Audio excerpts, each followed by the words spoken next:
Blue Origin's rocket is gone. Not failed. Gone.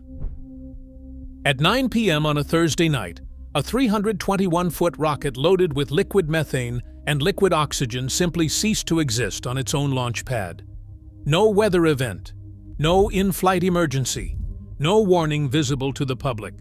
Just a static fire test, a routine pre-launch engine ignition, and then a fireball that consumed everything it touched, including the transporter erector, at least one lightning protection tower, and the rocket itself. Blue Origin called it an anomaly.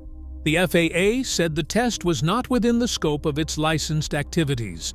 No injuries were reported. An investigation was opened. That should have ended the story. It did not. 6 days before the explosion, the same rocket had received federal clearance to fly. 6 days. That number matters. To understand why, you have to go back 4 weeks earlier to a different kind of failure, quieter, smaller, and in some ways more troubling. On April 19, 2026, New Glenn flew for the third time. The mission was commercial, to deliver a communications satellite for AST SpaceMobile to low Earth orbit. The rocket's first stage booster landed successfully on a platform in the Atlantic. That part went exactly as planned. But the upper stage, the smaller second section that carries the payload into its final orbit, misfired. A cryogenic leak had frozen a hydraulic line. The engine could not maintain the thrust profile it needed. The satellite missed its intended orbit entirely. It was a total mission loss. The FAA grounded New Glenn immediately. Blue Origin's engineers began the investigation. They identified the root cause, a cryogenic leak that froze a hydraulic line, and they identified 9 corrective actions to prevent it from happening again. 9. The FAA reviewed those findings, accepted them, and on May 22nd, cleared New Glenn to resume flight operations. 6 days later, the rocket exploded on the ground. 3 missions, 3 different failure modes. That is the pattern that keeps the simple explanation from closing. The simplest version of this story is also the most charitable. Static fire tests are genuinely dangerous. You take a fully fueled rocket, in this case something taller than a 29-story building, and you ignite all 7 engines while it remains bolted to the launch pad.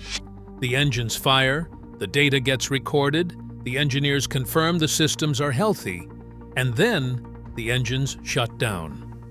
Most of the time, that is what happens, but most is not always.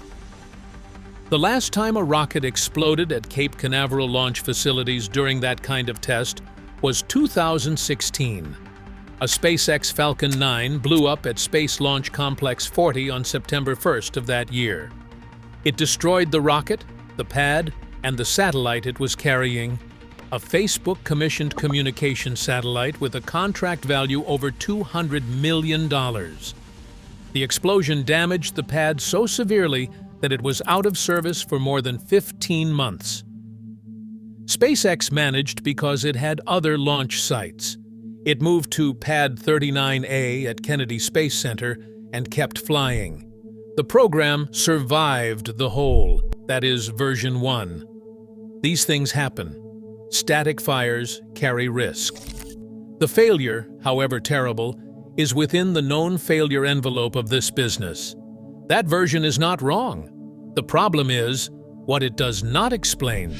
Because New Glenn did not explode on its first test, or its second, it exploded on the test following the most thorough safety audit in the program's short history. The 9 corrective actions were not a formality. They were a federal review process run by FAA, with Blue Origin required to document every fix and every procedure change before the agency would authorize a return to flight. Engineers had spent weeks going through the system looking for fragility. The May 28th static fire was not supposed to be a gamble. It was supposed to be proof of concept, proof that the fixes worked, proof that New Glenn was ready. The strange part is not that it failed. The strange part is when. That opens a second version, and this one sits less comfortably. The NG-3 failure, the frozen hydraulic line, was traced back to a cryogenic leak somewhere in the upper stage's propulsion system. The NG-4 vehicle that exploded on the pad used the same engine family. The same BE-4 engines that power the first stage also have a history worth noting. In June 2023, a BE-4 engine exploded during a test stand test, damaging the facility at Blue Origin's manufacturing site. That event was eventually resolved. The engine moved into production. 2 of those engines power United Launch Alliance's Vulcan rocket. 7 of them power New Glenn's first stage. The root cause of the May 28th explosion is not yet public. Blue Origin has confirmed they are investigating. Nothing official connects it to the BE-4 specifically. But the pattern, a cryogenic failure on NG-3, a corrective action process, then an explosion during the first post-correction test, raises a question that the engineers now working on this problem are surely asking themselves. Did the 9 corrective actions fix the right thing? Or did they fix the visible symptom while the deeper fragility remained untouched? The simple answer gets you halfway. And halfway is where this becomes uncomfortable.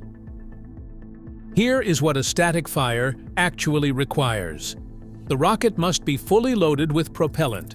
In New Glenn's case, liquid oxygen chilled to -183 degrees Celsius and liquefied natural gas chilled to -162 degrees Celsius. These are not small quantities. The 2 propellants must be kept separate until ignition, managed through complex plumbing, valves, and pressurization systems. When the engines ignite, the combustion produces thrust measured in hundreds of thousands of pounds of force per engine.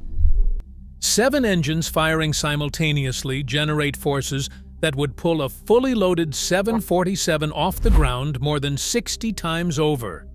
And all of that energy is contained inside a structure that must remain stable long enough for the engineers watching the telemetry to say, "It's good, shut it down." When it doesn't shut down, when something fails between ignition and cutoff, the energy has nowhere to go except outward. At 9 p.m. on May 28, that's what happened.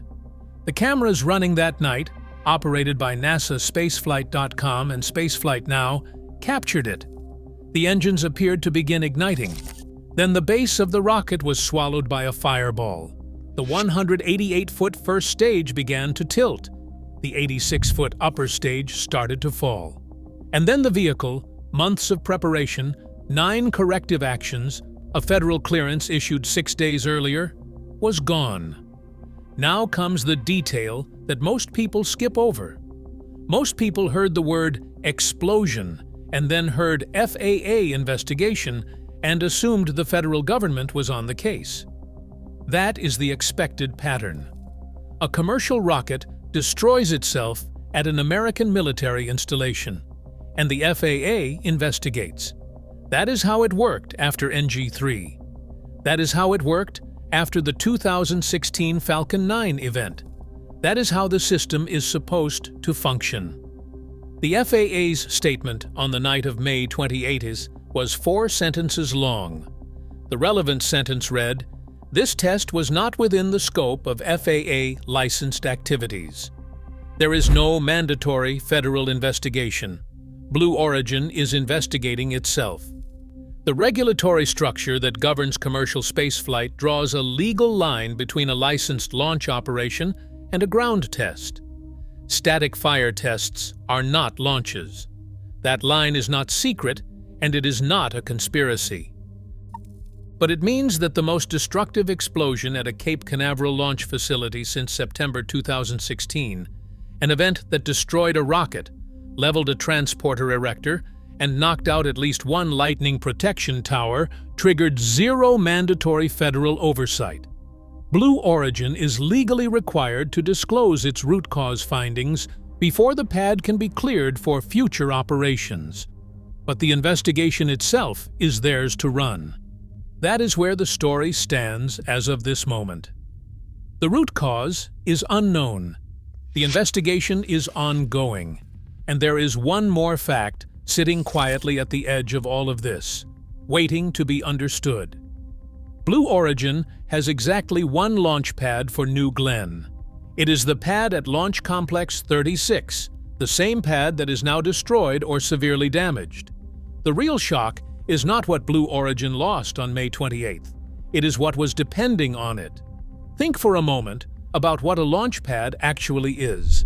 Not the idea of it, the object. Thousands of tons of reinforced concrete, steel, cabling, propellant lines, water deluge systems, and electrical infrastructure designed to hold a rocket upright and fuel it and release it into the sky. Building one takes years. Rebuilding one after an explosion takes time that no one in the space business has. The Falcon 9 explosion at Space Launch Complex 40 in September 2016 offers the most direct comparison available. That pad was out of service for 15 months and 3 weeks.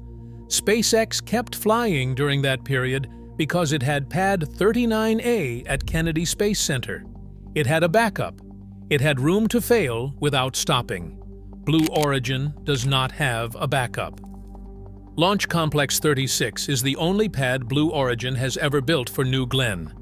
There is no alternate facility, no secondary launch site, no contingency pad waiting in reserve. The Falcon 9 analog suggests that even under favorable conditions, with resources and urgency, pad reconstruction is measured in months, not weeks, not days. And Blue Origin is not starting from a position of strength. It is starting from a position of investigation, with a root cause that is still unknown, and with an explosion whose scale has not yet been fully assessed. The transporter erector is gone. That is the structure that lifts the rocket from horizontal to vertical and holds it on the pad before launch. It is not a part you improvise.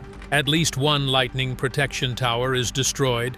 The pad surface itself is severely damaged. Before any rocket flies again from Launch Complex 36, every one of those systems must be rebuilt, certified, and tested. And before any of that can begin, Blue Origin has to determine what actually caused the explosion, because rebuilding on top of an unresolved failure mode creates a different kind of risk entirely. All of that leads to the third version of this story. Not a conspiracy, not a cover-up. A structural problem with a shape most people have not stopped to measure. Blue Origin has flown New Glenn 3 times. Every mission produced a significant anomaly. NG-1 reached orbit but failed to recover its booster. The engines failed to reignite for the landing burn, and the first stage was lost at sea. NG-2 finally landed a booster successfully and carried NASA's Escapade Mars probes to orbit, a genuine success. NG-3 delivered its payload to the wrong orbit entirely. Now NG-4 never left the ground. 3 consecutive missions with problems. 1 mission that worked. And the one that worked is the only one people remember. The engineering question underneath all of this is one the investigation will have to answer. Are these isolated events in different subsystems, or are they symptoms of something more systemic? A propulsion architecture, a thermal management approach, or a manufacturing process that has not yet revealed its full profile of failure? The 9 corrective actions after NG-3 were specific and documented. But corrective actions are only as good as the diagnosis they respond to. If the diagnosis was incomplete, the actions were incomplete. And the May 28th explosion, occurring 6 days after those actions were certified, is the data point that makes that question impossible to set aside. The official answer may be true. It just may not be complete.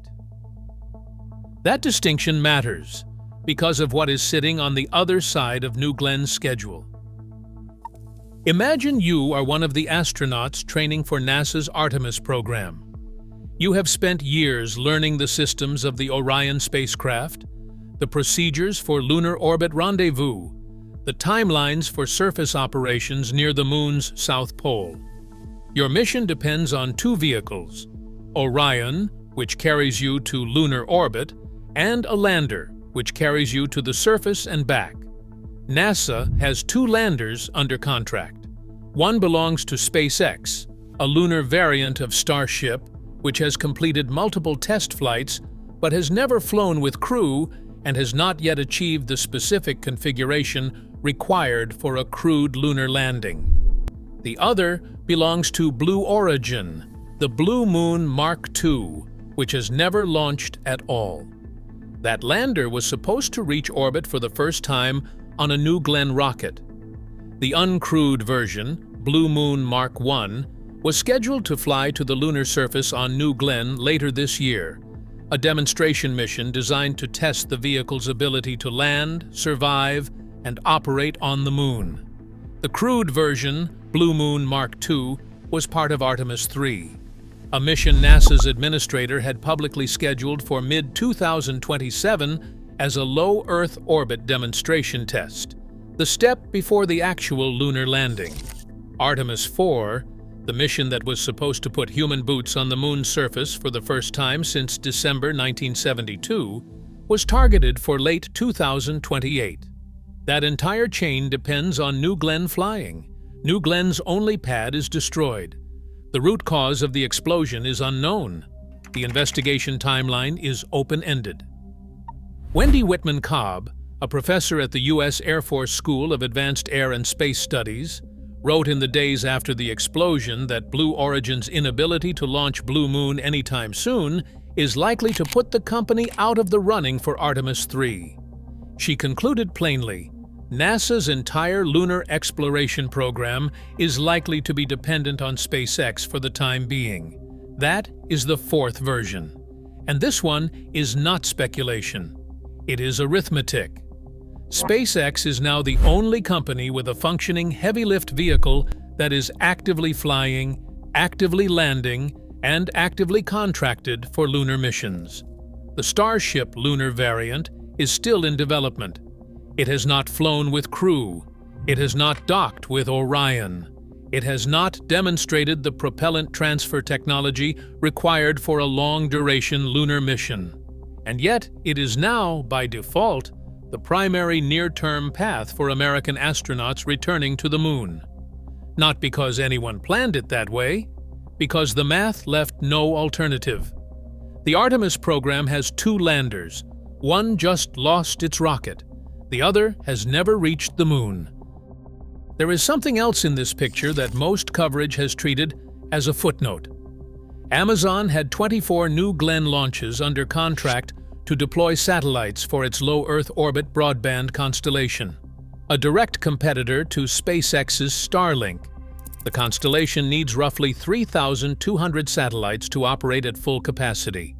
As of the explosion, approximately 230 were in orbit. Amazon had already asked the FCC for a 2-year extension on a deployment deadline set for July 30, 2026. Those 24 launches are now frozen.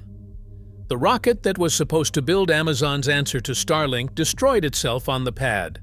The night after the explosion, a United Launch Alliance rocket carried a batch of Amazon low Earth orbit satellites to orbit from a nearby pad, as if to mark the distance between what still worked and what did not. AST SpaceMobile had already lost one satellite, Bluebird 7, on NG-3.